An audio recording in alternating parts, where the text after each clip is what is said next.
Welcome back to my YouTube channel. आप सभी का यूपीएससी प्रीलिम्स सीरीज में एक बार फिर से स्वागत है। आज हम लोग देखने वाले भारतीय राज्य व्यवस्था और टेस्ट नंबर 14। और टेस्ट नंबर 14 में आज हम लोग राज्य विधानसभा, राष्ट्रीय और राज्य कानून सेवा प्राधिकार, ग्राम न्यायालय, न्यायाधिकरण, अधीनस्थ न्यायालय, संसद, अंतर राज्य संबंध, केंद्र राज्य संबंध, इन सब से संबंधित जो है पूरे 100 क्वेश्चन कंप्लीट कर लेंगे। ठीक है, इसके बाद 100 क्वेश्चन कंप्लीट होने के बाद क्या करते हैं हम लोग, हिंदी और इंग्लिश के साथ कंप्लीट आपको एनालिसिस जो है अलग अलग आपको हमारा टेलीग्राम चैनल पर मिल जाता है। यहाँ से आप स्कैन कर सकते हैं या फिर श्रेया इस नंबर सर्च कर सकते हैं। डेली शाम को 3 बजे आपको, एग्जैक्ट 3 बजे आपको टेस्ट मिल जाएगा। एक टेस्ट डेली 20 क्वेश्चन का, और फुल लेंथ का भी टेस्ट चालू हुआ है, जिसमें हम पार्ट टेस्ट नंबर 2 चालू हुआ है उसमें, और टेस्ट नंबर फर्स्ट में 100 क्वेश्चन कंप्लीट कर चुके हैं। अगर आपको चैनल पसंद आ रहा हो तो चैनल को लाइक शेयर सब्सक्राइब जरूर कीजिए, नोटिफिकेशन ऑन करिए, डेली आपको 3 बजे नोटिफिकेशन मिल जाएगा। क्वेश्चन नंबर 81 की बात करते हैं। 81 में पूछा है, ग्राम न्यायालयों के संदर्भ में निम्नलिखित कथनों पर विचार कीजिए और इन कथनों में सर्वाधिक उपयुक्त कथन आपको बताना है। ऑप्शन है, ग्राम न्यायालयों से दीवानी मामलों और आपराधिक मामले की अपील सीधे राज्य से संबंधित उच्च न्यायालयों में न्यायालयों में दाखिल या दायर की जा सकती है। ऑप्शन बी, ग्राम न्यायालयों के पीठासीन अधिकारियों की नियुक्ति राज्य के राज्यपाल द्वारा और राज्य के उच्च न्यायालय के परामर्श से किया जाएगा। ऑप्शन सी, ग्राम न्यायालयों की स्थापना ग्राम स्तर प्रत्येक ग्राम सभा में की जाती है। ऑप्शन डी, ग्राम न्यायालय प्राकृतिक न्याय के सिद्धांतों और उच्च न्यायालय द्वारा निर्मित नियमों से निर्देशित होते हैं। तो आपको बताना है कि ग्राम न्यायालय के संदर्भ में सर्वाधिक उपयुक्त कथन इन चारों में से कौन सा है। अगर इसमें बात करेंगे सर्वाधिक उपयुक्त कथन की, तो अगर जैसे ही ऑप्शन 4 आपने पढ़ा होगा, तो ये जो ग्राम न्यायालय होते हैं वो नेचुरल जस्टिस पर कार्य करते हैं और उच्च न्यायालय द्वारा निर्मित नियमों से निर्देशित होते हैं। ठीक है,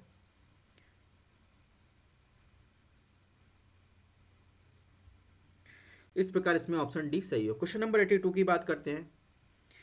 82 में जो है, निम्नलिखित कथनों पर विचार कीजिए, कौन सा कथन सही है। ऑप्शन 1, राज्यपाल केवल साहित्य, विज्ञान, कला, संस्कृत के क्षेत्र संबंधित व्यक्तियों को ही विधान परिषद मनोनीत कर सकता है। ऑप्शन 2, राज्य विधानसभा का कोरम अध्यक्ष को मिलाकर सदन की कुल सदस्य संख्या का 15% होता है।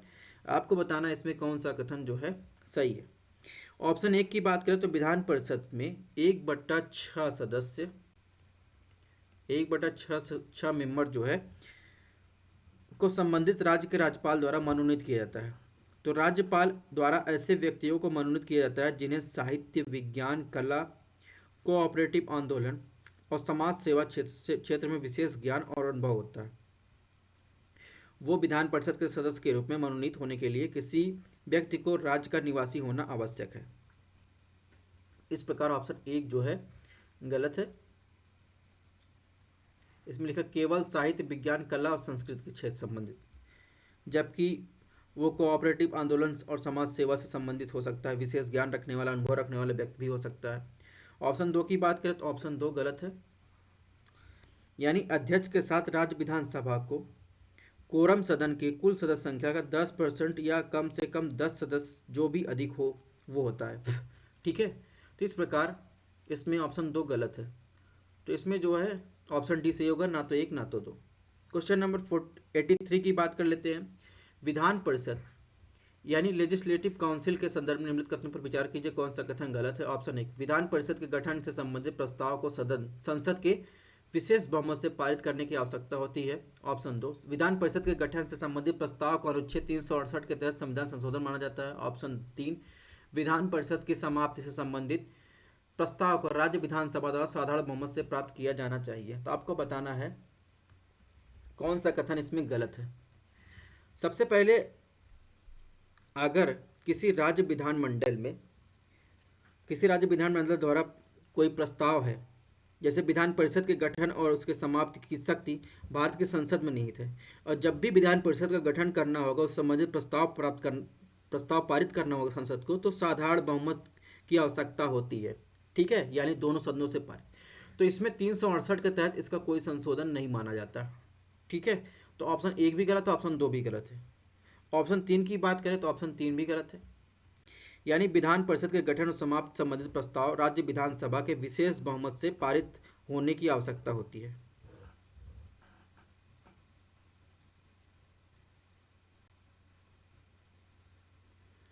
और इसे 368 के अंतर्गत जो संविधान संशोधन नहीं माना जाता, ये बात भी गलत है। इसके अलावा जो है विशेष बहुमत की आवश्यकता होती है राज्य विधानसभा से पारित होने के लिए। तो इस प्रकार इसमें देखेंगे कौन सा गलत है, यानी ऑप्शन डी जो होगा वो सही होगा। क्वेश्चन नंबर 84 की बात करें, राज्य में विधान परिषद की स्थापना के संदर्भ निम्नलिखित कथनों पर विचार कीजिए। ऑप्शन एक, राज्य विधान परिषद के गठन और समाप्ति के लिए संसद विशेष बहुमत की आवश्यकता होती है। ऑप्शन दो, राज्य में विधान परिषद गठन संबंधित प्रस्ताव राज्य विधानसभा में साधारण बहुमत की आवश्यकता होती है। तो यही क्वेश्चन अभी मैंने पूछा, थोड़ा सा घुमा के पूछ लिया है, तो इसमें देखेंगे दोनों कथन का जो है गलत है, यानी ऑप्शन सी इसमें सही होगा। क्वेश्चन नंबर 85 की बात कर लेते हैं, राज्य विधानमंडल के संदर्भ निम्नलिखित कथनों पर विचार कीजिए। कौन सा कथन इसमें गलत है? ऑप्शन एक है, राज्य में विधान परिषद के सदस्यों की वास्तविक संख्या का निर्धारण संविधान द्वारा किया जाता है। ऑप्शन दो, संविधान द्वारा निर्धारित विधान परिषद की संरचना को संसद द्वारा परिवर्तित नहीं किया जा सकता। ऑप्शन तीन, परिषद के 1/3 सदस्यों को राज्यपाल द्वारा नामित किया जाता है, जबकि 1/6 सदस्य विधानसभा द्वारा चुने जाते हैं। तो आपको बताना है कि इन तीनों में से कौन सा गलत है राज्य विधानमंडल के संदर्भ में। ऑप्शन एक की बात करें तो ऑप्शन एक गलत है। संविधान में केवल राज्य विधान परिषद की अधिकतम और न्यूनतम सदस्य संख्या का निर्धारण किया गया है। विधान परिषद की वास्तविक सदस्य संख्या का निर्धारण संसद द्वारा किया जाता है। ठीक है, तो इस प्रकार जो है ऑप्शन एक जो है गलत है। ऑप्शन दो की बात करें तो ऑप्शन दो भी गलत है। ठीक है, यानी संविधान द्वारा निर्धारित विधान परिषद की संरचना को संसद द्वारा कानून बनाकर परिवर्तित किया जा सकता है। ऑप्शन तीन की बात करें तो ऑप्शन तीन गलत है, यानी संविधान के अनुसार विधान परिषद की कुल सदस्य संख्या निम्न प्रकार से हो सकती है। 1/3 सदस्य राज्य विधानसभा के सदस्यों द्वारा निर्वाचित किए जा सकते हैं। 1/3 सदस्य स्थानीय निकाय जैसे नगर पालिका और जिला बोर्ड इत्यादि से सदस्य चुने जाते हैं। 1/12 सदस्य राज्य में जो निवर्सरत ऐसे स्नातकों द्वारा चुने जाते हैं जिन्हें 3 वर्ष का स्नातक किए हों। 1/12 सदस्य जो है सदस्य अध्यापकों द्वारा चुने जाते हैं जो कम से कम 3 वर्ष से कार्यरत और द्वितीय स्तर के नीचे के नहीं हो। 1/6 सदस्य राज्यपाल द्वारा साहित्य, विज्ञान, कला, कोऑपरेटिव आंदोलन, सामाजिक सेवा से विशिष्ट ज्ञान रखने वाले व्यक्तियों से चुने जाते हैं। इस प्रकार ऑप्शन तीन भी गलत है, यानी इसमें देखेंगे 1, 2, 3 तीनों गलत है, यानी ऑप्शन डी जो होगा वो सही होगा। क्वेश्चन नंबर 86 की बात कर लेते हैं, निम्नलिखित कथनों पर विचार कीजिए। कौन सा कथन सही है? ऑप्शन एक, विधान परिषद में राज्यपाल के नामांकन के पीछे की वास्तविकता और औचित्य को किसी भी परिस्थिति में किसी भी अदालत में चुनौती नहीं दी जा सकती। ऑप्शन दो, केवल राज्य का निवासी विधान परिषद में राज्यपाल द्वारा मनोनीत होने की योग्य है। तो अभी मैंने बताया ये ऑप्शन दो जो है वो मैंने अभी एग्जैक्ट एक्सप्लेनेशन दिया था। ठीक है, तो ये बात जरूरी है कि जो निवासी होगा वही राज्य विधान परिषद में राज्यपाल द्वारा मनोनीत किया जाएगा। ठीक है, तो इसमें सिर्फ ऑप्शन दो सही है। इसके अलावा ऑप्शन जो एक है, एक की बात करें तो ऑप्शन एक भी सही है। ठीक है, एक सेकंड मैं इसको सुधार देता हूँ। इसमें ऑप्शन दो सही है, इसके अलावा ऑप्शन एक भी सही है। ठीक है, यानी किसी भी परिस्थिति में अदालत द्वारा सवाल नहीं उठाया जा सकता। इसमें ऑप्शन सी सही होगा। नेक्स्ट बात करें क्वेश्चन नंबर 87, निम्नलिखित कथनों पर विचार कीजिए। उपयुक्त में से कौन सा एकल हस्तांतरणी मत के माध्यम से अनुपातिक प्रतिनिधि प्रणाली द्वारा नहीं चुना जाता? ठीक है, यानी proportional representation system single transfer vote द्वारा जो है इसमें से कौन सा नहीं चुना जाता? राज्य विधान परिषद का चुनाव, राज्य विधानमंडल का विधानसभा का चुनाव, विधानसभा का अध्यक्ष चुनाव, उपराष्ट्रपति का चुनाव, परिषद के उपाध्यक्ष का चुनाव। तो आपको बताना है इन पांचों में से कौन कौन शामिल है जो अनुपातिक प्रतिनिधि प्रणाली द्वारा नहीं चुना जाता। तो इसमें देखेंगे एक तो राज्य विधानसभा का जब चुनाव होता है वो, ठीक है, और इसके अलावा विधानसभा का अध्यक्ष का चुनाव, ठीक है, और फिर परिषद के उपाध्यक्ष का चुनाव। ये जो हैं ये अनुपातिक प्रतिनिधि द्वारा नहीं चुने जाते। ठीक है, नेक्स्ट बात करते हैं क्वेश्चन नंबर 88 की। 88 में निम्नलिखित कथनों पर विचार करें। उपरोक्त विधानसभा का सदस्य होने के लिए उपरोक्त अयोग्यता में से कौन से संविधान में सीधे तौर पर उल्लेख किया गया है? ऑप्शन 1, मंत्री या राज्य विधानमंडल द्वारा किसी पद को छोड़कर संघ या राज्य सरकार के तहत लाभ का पद धारण करना। ऑप्शन 2, भ्रष्टाचार के आधार पर सरकारी सेवा से बर्खास्त करना। ऑप्शन 3, दल बदल के आधार पर अयोग्यता। ऑप्शन 4, चुनावी अपराधों एवं चुनाव भ्रष्ट प्रथाओं का दोषी होना। तो आपको बताना है विधानसभा का सदस्य होने के लिए उपरोक्त अयोग्यता में से कौन सी संविधान में सीधे तौर पर उल्लेख किया गया है। ठीक है, इन चारों में से ये कीवर्ड है, ये आपको ध्यान रखना है। तो इसमें देखेंगे, एक तो मंत्री या राज्य विधानमंडल का किसी पद को छोड़कर संघ या राज्य सरकार के तहत लाभ का पद धारण करना, ये, और इसके अलावा दल बदल के आधार पर अयोग्यता, ये दो हैं जो सीधे तौर पर इसमें उल्लेख किया गया है और ये 10वीं अनुसूची में उल्लेखित है। ठीक है, तो इस प्रकार 1 और 3 जो होगा इसमें सही होगा। और जो ऑप्शन 2 की बात कर रहा है, भ्रष्टाचार के आधार पर सेवा बर्खास्त, ये रिप्रेजेंटेशन ऑफ पीपुल एक्ट जो है वो 1951 में उल्लेखित है। ठीक है, सॉरी 1951, और ये भी जो चौथा है ये भी जो है 1951 में उल्लेखित है। क्वेश्चन नंबर 89 की बात करें, राज्य विधानसभा के अध्यक्ष के बारे में निम्नलिखित कथनों पर विचार कीजिए। ऑप्शन 1, अध्यक्ष के पदच्युत करने का प्रस्ताव सदन में साधारण बहुमत द्वारा पारित किया जाना आवश्यक है। ऑप्शन 2, अध्यक्ष कार्य मंत्रणा समिति, नियम समिति और सदन समिति के अध्यक्षता करता है। ऑप्शन 3, अध्यक्ष अपने पद की अवधि के दौरान पार्टी के सदस्य को समाप्त कर सकता है, पार्टी की सदस्यता को समाप्त कर सकता है। तो आपको बताना है, सही उत्तर आपको बताना है राज्य विधानसभा के अध्यक्ष के संबंध में। ऑप्शन 1 की बात करें, ऑप्शन 1 जो है गलत है, यानी अध्यक्ष को हटाने की मांग करने वाला संकल्प सभा के सभी तत्कालीन सदस्यों से बहुमत से पारित किया जाना चाहिए, मतलब पारित होता है। ऑप्शन 2 की बात करें, ऑप्शन 2 गलत है, यानी अध्यक्ष सदन की सभी समितियों के कामकाज की निगरानी करते हैं। वह कार्य मंत्रणा समिति, नियम समिति, सामान्य प्रयोजन समिति के अध्यक्ष होते हैं।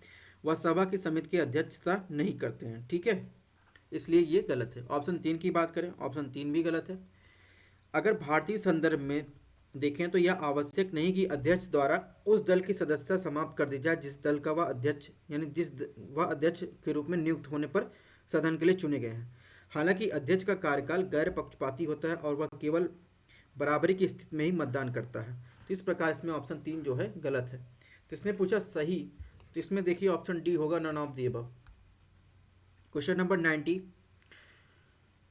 राज्य विधान परिषद के संबंध निम्नलिखित कथनों में कौन सा कथन गलत है? ऑप्शन 1, विधान परिषद को राज्य लोक सेवा आयोग के क्षेत्राधिकार में वृद्धि संबंध में राज्य विधानसभा के समान शक्तियां हैं प्राप्त हैं। ऑप्शन बी, विधान परिषद को संविधान संशोधन विधेयक के अनुसमर्थन में राज्य विधान सभा के समान शक्तियां प्राप्त है। ऑप्शन सी, राज्य विधानमंडल में साधारण विधेयक को पारित होने पर असहमत के मामले में संयुक्त बैठक का कोई प्रावधान नहीं है।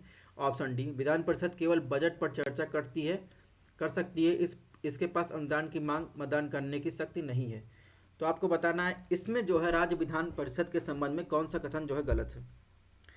तो इसमें देखेंगे ये ऑप्शन बी जो देखेंगे ये जो है गलत है, यानी विधान परिषद संविधान संशोधन विधेयक के अनुसमर्थन या राज्य विधानसभा के समान शक्तियां प्राप्त है, ये जो है ऑप्शन बी जो है वो गलत है। यानी यदि संविधान संशोधन संविधान के संघीय प्रावधानों में संशोधन करना चाहता है तो इसके लिए साधारण बहुमत के साथ राज्य विधानसभा के आधे अनुसमर्थन की आवश्यकता होती है।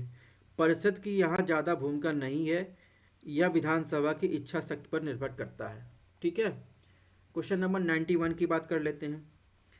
इसमें निम्नलिखित कथनों पर विचार करना है, कौन सा कथन सही है। ऑप्शन 1, राज्य विधानमंडल के स्थगन की शक्ति पीठासीन अधिकारी के पास होती है जबकि अनिश्चितकालीन स्थगन की शक्ति राज्यपाल के पास होती है। ऑप्शन 2, 6 महीने की एक समय सीमा मौजूद है जिसके भीतर एक राज्य विधायिका को राष्ट्रपति द्वारा लौटाए गए विधेयकों पर पुनर्विचार करना चाहिए। तो आपको बताना है इसमें से कौन सा कथन जो है सही है। ऑप्शन 1 की बात करें तो सभा को स्थगित करने की शक्ति पीठासीन अधिकारी के पास होती है। स्थगन एक निश्चित समय के लिए सदन के कार्य को स्थगित करता है, जबकि अनिश्चित काल के लिए स्थगन अनिश्चित अवधि के लिए सदन सत्र को समाप्त करता है। अनिश्चित काल के लिए स्थगन की शक्ति भी पीठासीन अधिकारी के पास होती है। तो इस प्रकार जो है इसमें ऑप्शन एक गलत है। ऑप्शन दो की बात करें, ऑप्शन दो बिल्कुल सही है, इसमें ऑप्शन दो सही होगा। नेक्स्ट बात करें क्वेश्चन नंबर 92 में, निम्नलिखित बिलों पर विचार कीजिए कौन सा विधेयक विधानसभा के विघटन के साथ जो है व्याप्तिगत नहीं होता, यानी डिसॉल्व नहीं होता, यानी लैप्स नहीं होता। ठीक है। ऑप्शन एक, विधायिका द्वारा पारित परंतु राज्यपाल की मंजूरी के लिए लंबित विधेयक। ऑप्शन दो, राष्ट्रपति द्वारा विधानसभा में लौटाया गया एक विधेयक। ऑप्शन तीन, विधान परिषद में लंबित विधेयक लेकिन विधानसभा में पारित विधेयक। ऑप्शन चार, परिषद में लंबित विधेयक लेकिन विधानसभा में पारित नहीं। तो आपको बताना है इन चारों में से कौन सा विधेयक विधानसभा के विघटन के साथ व्याप्तिगत नहीं होता, लैप्स नहीं होता। तो इसमें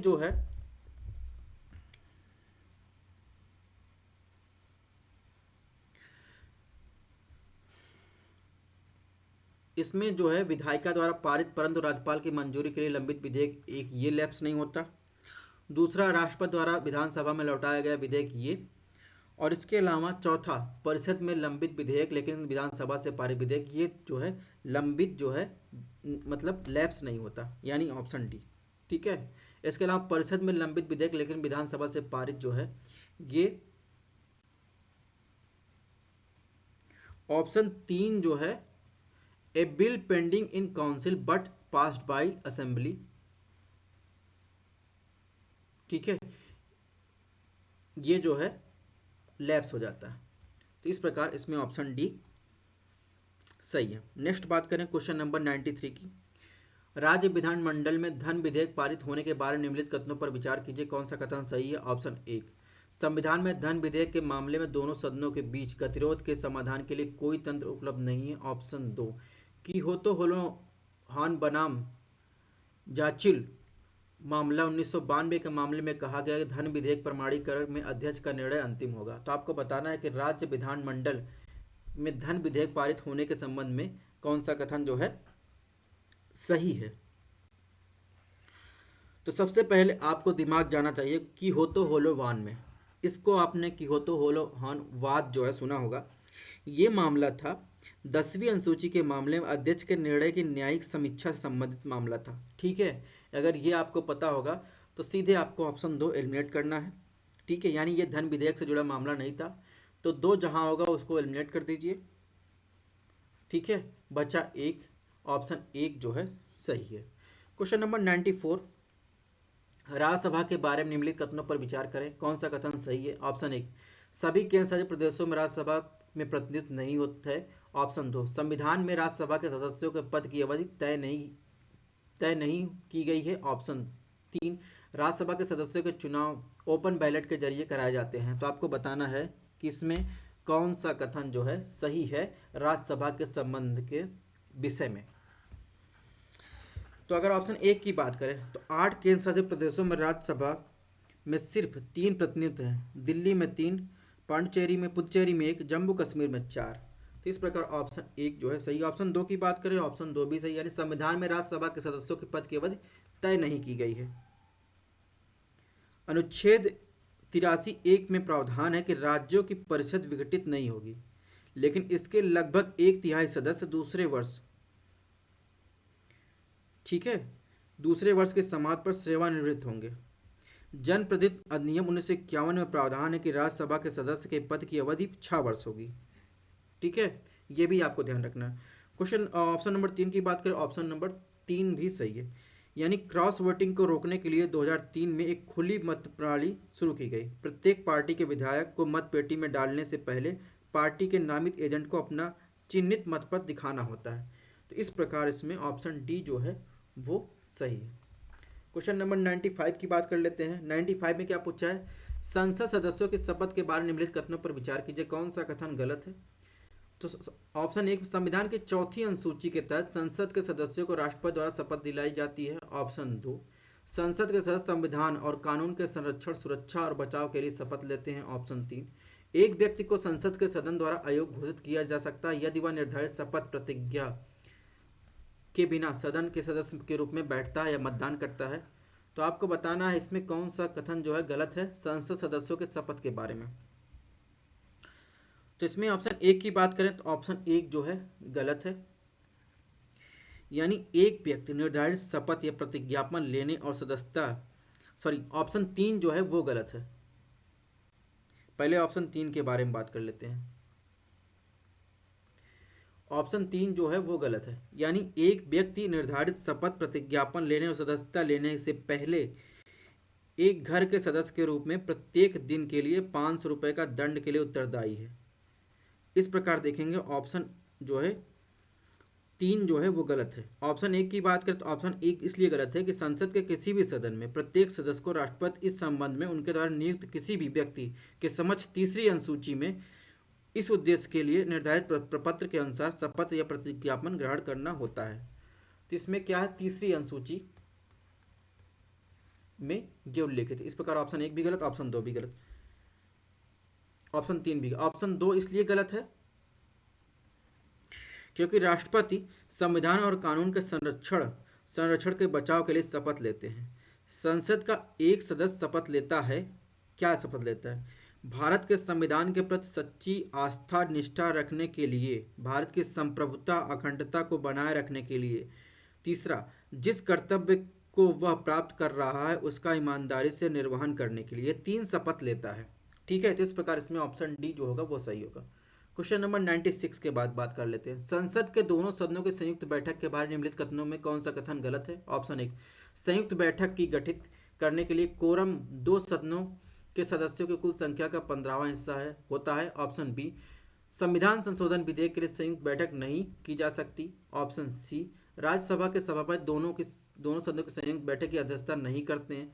ऑप्शन डी, असहमत के कारण दोनों सदनों द्वारा पारित नहीं किया गया विधेयक यदि राष्ट्रपति ने लोकसभा के विघटन से पहले इसके लिए संयुक्त बैठक आयोजित करने की अधिसूचना दी है तो वह व्याप्तिगत नहीं होता है। तो आपको बताना है कौन सा कथन गलत है ज्वाइंट सेशन के संबंध में। अगर ऑप्शन एक की बात करें तो ऑप्शन एक जो है गलत है। यानी जो कोरम होता है वो दोनों सदनों का जो है 10वां हिस्सा होता है, इससे ये गलत हो जाएगा। ऑप्शन बी की बात करें, ऑप्शन बी सही है इसके लिए। इसके अलावा ऑप्शन सी भी सही है, ऑप्शन डी भी सही है, ठीक है। तो इसमें ऑप्शन ए जो है गलत है। क्वेश्चन नंबर 97 की बात करें, संसद के सार्वजनिक विधेयक और निजी विधेयक के बीच अंतर के विषय में निम्नलिखित कथनों पर विचार कीजिए। यानी पब्लिक बिल और प्राइवेट बिल के संदर्भ में। ऑप्शन एक सदन में एक गैर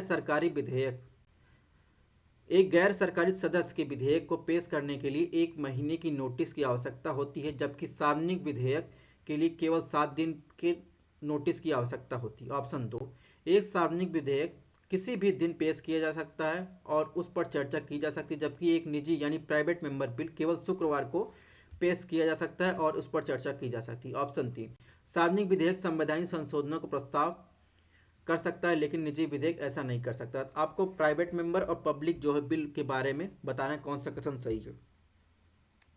इसमें ऑप्शन एक देखेंगे, ऑप्शन एक बिल्कुल सही है। यानी जो पब्लिक विधेयक होता है वो 7 दिन पहले और प्राइवेट मेंबर बिल 1 महीने पहले।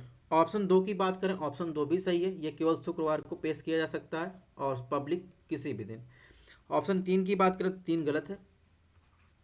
यानी सार्वजनिक विधेयक और निजी विधेयक दोनों ही संवैधानिक संशोधन का प्रस्ताव रख सकते हैं। इस प्रकार जो है इसमें ऑप्शन बी जो है सही है। क्वेश्चन नंबर 98 की बात कर लेते हैं। 98 में क्या है, संसद में स्थगन प्रस्ताव के संबंध निम्नलिखित कथनों पर विचार कीजिए। ऑप्शन एक, इसे तत्काल सार्वजनिक महत्व के एक निश्चित मामले की ओर सभा का ध्यान आकर्षित करने के लिए सभा में पेश किया जाता है। ऑप्शन दो, इसे केवल लोकसभा में पेश किया जा सकता है। ऑप्शन तीन, स्थगन प्रस्ताव पर चर्चा का अध्यक्ष के पास सदन को दिन भर स्थगित रखने का अधिकार नहीं है। आपको बताना है कौन सा कथन इसमें सही है। तो सबसे पहले अगर बात करें ऑप्शन एक की, तो ऑप्शन एक जो है सही है। यानी सार्वजनिक महत्व की ओर सदन का ध्यान आकर्षित करने के लिए तत्काल जो है आकर्षित स्थगन प्रस्ताव पेश किया जाता है और इसे स्वीकार करने के लिए 50 सदस्यों के समर्थन की आवश्यकता होती है। ऑप्शन दो की बात करें, ऑप्शन दो बिल्कुल सही, इसे केवल लोकसभा में ही पेश किया जा सकता है। ऑप्शन तीन की बात करें, ऑप्शन तीन जो है बिल्कुल सही है। यानी जब प्रस्ताव पर चर्चा जो शुरू होती है तो स्थगन प्रस्ताव पर, तो समय को लेकर प्रस्ताव का निपटारा होने तक जो है अध्यक्ष जो है सदन को दिन भर के लिए स्थगित नहीं कर सकता। तो इस प्रकार इसमें देखेंगे तीनों सही है, सॉरी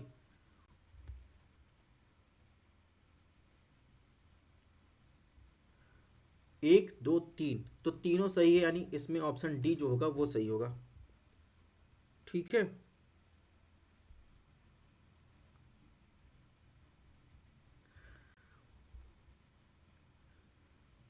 क्वेश्चन नंबर 99 की बात करते हैं। इसमें क्या पूछा है, राज्यसभा में प्रस्ताव पारित होने पर राज्य सूची में कानून बनाने की संसद की शक्ति के बारे में निम्नलिखित कथनों पर विचार कीजिए, कौन सा कथन गलत है। ऑप्शन 1, संसद राज्य सूची में कानून बना सकती है जब अनुच्छेद 250 के तहत राज्यसभा यह घोषणा करती है कि राष्ट्रीय हित में आवश्यक हो। ऑप्शन 2, इस तरह के प्रस्ताव को राज्यसभा कुल सदस्यता के 2/3 समर्थन का प्राप्त होना चाहिए। ऑप्शन 3, ऐसा संकल्प 1 वर्ष तक लागू रहता है और इसे किसी भी समय नवीनीकृत किया जा सकता है, लेकिन एक बार में 6 महीने से अधिक नहीं।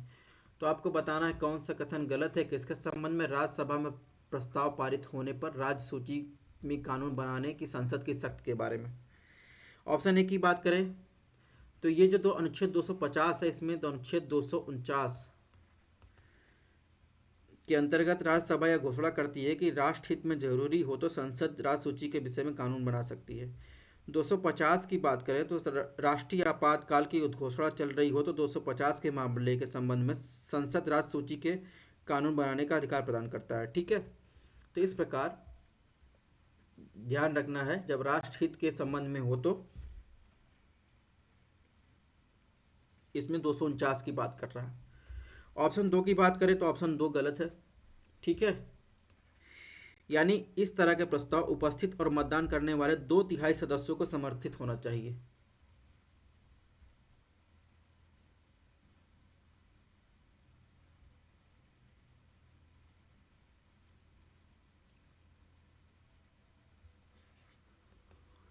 ध्यान रखना, उपस्थित और मतदान करने वाले। ऑप्शन 3 की बात करें, ऑप्शन 3 गलत है, यानी ऐसा संकल्प 1 वर्ष तक लागू रहता है और इसे किसी भी समय नवीनीकृत किया जा सकता है, लेकिन एक समय में 1 वर्ष से अधिक नहीं। इस प्रकार इसमें 6 महीने की बात किया है, तो ये भी गलत। तो इसमें देखेंगे 1 2 3 गलत है, ऑप्शन डी सही है। क्वेश्चन नंबर 100 की बात करें, आज के लास्ट क्वेश्चन की, संसद और राज्य विधानमंडल के बारे में निम्नलिखित कथनों पर विचार कीजिए, कौन सा कथन सही है। ऑप्शन 1, राष्ट्रपति पुनर्विचार के लिए एक धन विधेयक वापस नहीं कर सकते जिसे संसद और राज्य विधानमंडल दोनों द्वारा विधिवत पारित किया गया। ऑप्शन 2, संसद और राज्य विधानमंडल दोनों सदनों जहां विधान परिषद मौजूद है को साधारण विधेयक पारित करने के संबंध में समान शक्तियां प्राप्त की गई हैं। ऑप्शन 3, लोकसभा और राज्यसभा के विपरीत राज्य विधानसभा और राज्य विधान परिषद संयुक्त बैठक का कोई प्रावधान नहीं है। तो आपको बताना है संसद और राज्य विधानमंडल के बारे में कौन सा कथन सही है इन तीनों में से।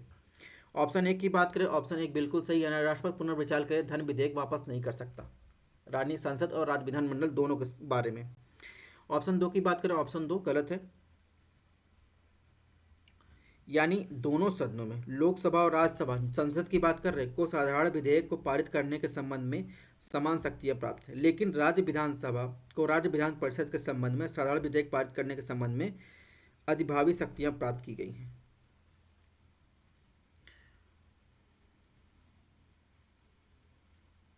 यानी अगर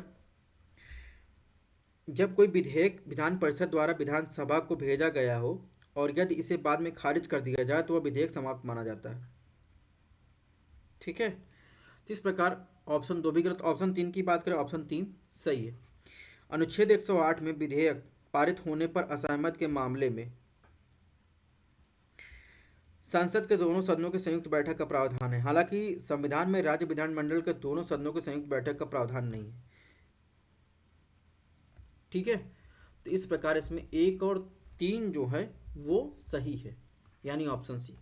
तो दोस्तों इस प्रकार हमारा 100 क्वेश्चन का टारगेट पूरा हुआ। ये आपको PDF कंप्लीट जो है हिंदी इंग्लिश में आपको टेलीग्राम चैनल पर मिलेगी, ज्वाइन कर सकते हैं। Thanks for watching. टेस्ट अच्छा लगा सब्सक्राइब कीजिए।